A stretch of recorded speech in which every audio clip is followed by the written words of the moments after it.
आप सभी का स्वागत है। मैं ओनिश कुमार। शुरू करते हैं आज का मल्टीपल चॉइस क्वेश्चंस। और आज बायोलॉजिकल क्लासिफिकेशन एंड हो जाएगा। और एक बात आप सभी को बता दूं फ्रेंड, बायोलॉजिकल क्लासिफिकेशन जितने भी मैंने क्वेश्चंस डाले हैं प्योर एनसीईआरटी बेस्ड है। इन सभी क्वेश्चंस को आपको करना है।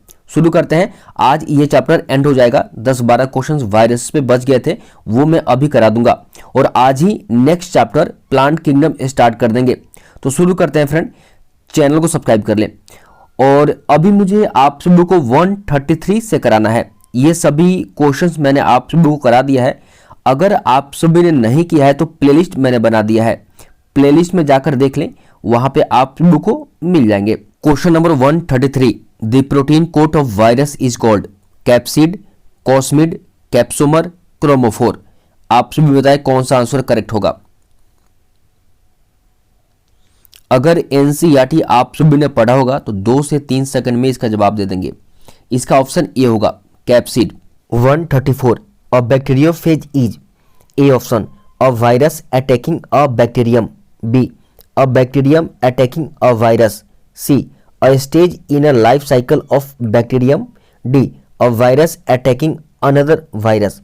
आप सभी बस इसको समझ जाएंगे तो इजिली क्वेश्चंस कर लेंगे। मैं आप लोगों को एक छोटा सा हिंट्स दे देता हूं। जो बैक्टीरियोफेज होता है यह एक टाइप का वायरस होता है जो कि बैक्टीरिया पे अटैक करता है। अब बताएं आप सभी। इसका आंसर ए होगा, a virus attacking a bacterium. 135, the protein coat called capsid made of small subunits called, क्या कहते हैं। Cosmid, capsomeres, nucleoprotein, all of the above, यानी ऑल ऑफ दीज। बताएं। 135 बी आंसर सही है, कैप्सोमर्स। एनसीईआरटी की clear line है। 136 में arrangement of capsomeres, A octahedral और helical form, B only helical, C helical और polyhedral, geometric form, D none of these. बताएं।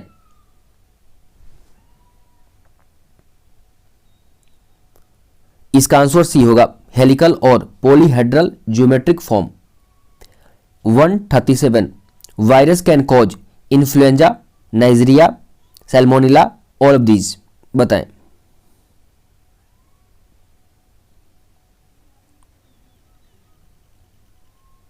वायरस जो है इन्फ्लुएंजा है, बाकी बी और सी आपका बैक्टीरिया है।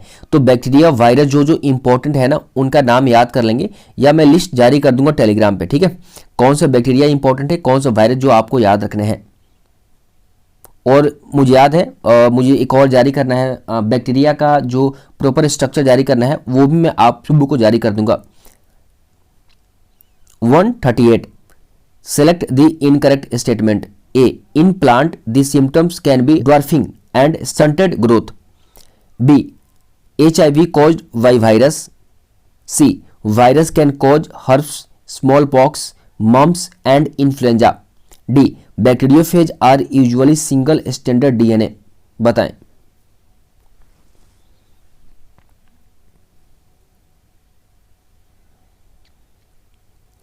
तो देखिए फ्रेंड, एनसीईआरटी ए, बी और सी कंप्लीटली एनसीईआरटी का लाइन है। ये तो कंप्लीटली करेक्ट है। बचा डी, तो डी इनकरेक्ट है। 139, which one of the following infectious agent is a smaller than virus, A herpes, B small pox, C viroid, D bacteriophage. बताएं।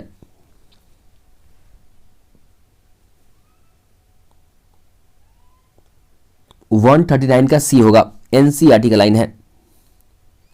140, potato spindle tuber disease is caused by Plasmodium, lichens, viroid, non of these. 140 बताएं। सी होगा, potato spindle tuber जो disease होता है वो viroid की वजह से होता है, याद कर लेंगे आप सभी।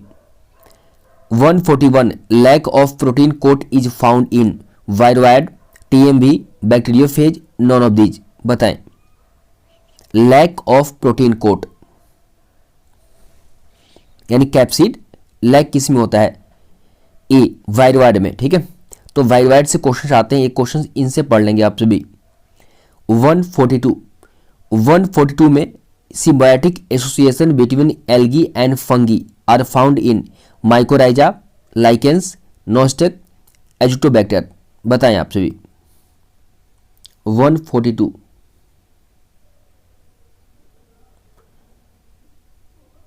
तो 142 का बी होगा lichen. 143 the algal component of lichens is known as, यहां पे ए बी सी डी बताएं आप सभी। Phycobiont, plantae, mycobiont, both A and B are correct.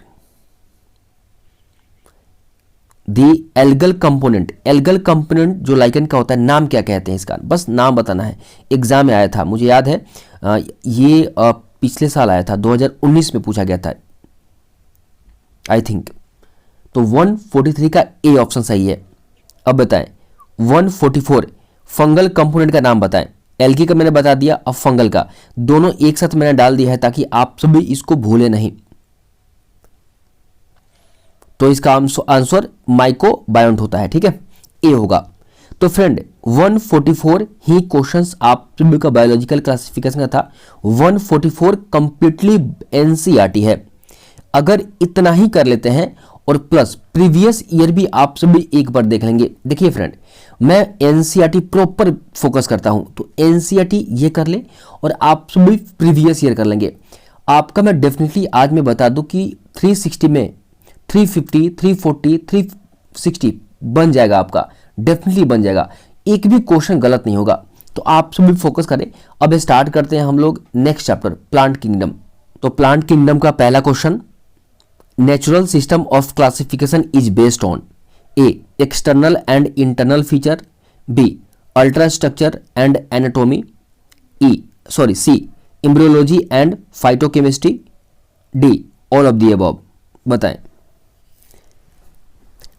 तो इसका आंसर डी होगा। ए बी सी तीनों करेक्ट है। अगर आप सभी को नहीं पता है कहां पे दिया गया है एनसीईआरटी में, तो देखें यहां पे, इसीलिए एनसीईआरटी स्टार्टिंग से पढ़ना शुरू करें। स्टार्टिंग से क्वेश्चंस आते हैं, कई बार पूछे गए हैं। चलिए next question 2 number, phylogenetic classification system is based on evolutionary relationship, morphological, floral और ऑल ऑफ दी अबव। बताएं आप सभी। बहुत ईजी है, मैंने पहले भी क्वेश्चन इस पे एक क्वेश्चन पूछ रखा है। तो सेकंड का आंसर ए होगा, इवोल्यूशनरी रिलेशनशिप। फाइलोजेनेटिक क्लासिफिकेशन कहीं भी आए, आप सभी को इवोल्यूशनरी रिलेशनशिप पे टिक कर देना है। चलिए, cyanobacteria is referred to as blue green algae due to the presence of chlorophyll A, B, xanthophyll, phycocyanin. बताएं आप सभी। ये मैंने पहले भी एक बार क्वेश्चन पूछा था।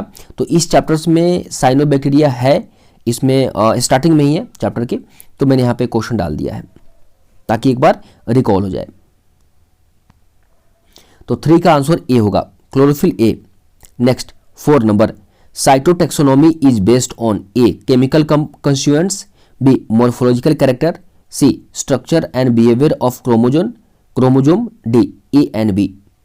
4 का आंसर क्या होगा? तो cytotaxonomy is based on structure and behaviour of chromosome. आप सभी यहां पे देखें एनसीईआरटी में दिया है। तो छोटे छोटे पॉइंट आप सभी को पढ़ना है कि कोने कोने से आप सभी को, अगर एनसीईआरटी में किसी भी जगह लिखा है उसको पढ़ना है। 5 number, classification which is based only on morphological character is called artificial system, natural system, phylogenetic system, numerical taxonomy. बताएं 5 नंबर। तो इसका आंसर ए होगा, आर्टिफिशियल क्लासिफिकेशन। तो फ्रेंड अभी मैं इस चैप्टर से 5 ही क्वेश्चन कराता हूं। अब कल एल्गी टॉपिक मैंने जैसे दिया था, ये तो जस्ट चैप्टर के स्टार्टिंग मैंने दे रखा है 5 क्वेश्चंस। अब एल्गी आप सभी को मिलेंगे, एल्गी अच्छे से पढ़ लेना है। अगर टॉपिक से एक भी क्वेश्चन गलत हो रहा है तो कहीं ना कहीं आपने एनसीईआरटी अच्छे से नहीं पढ़ा है। तो फोकस करें एनसीईआरटी पे। मिलते हैं कल एल्गी के साथ। अभी के लिए इतना ही। Thanks for watching video.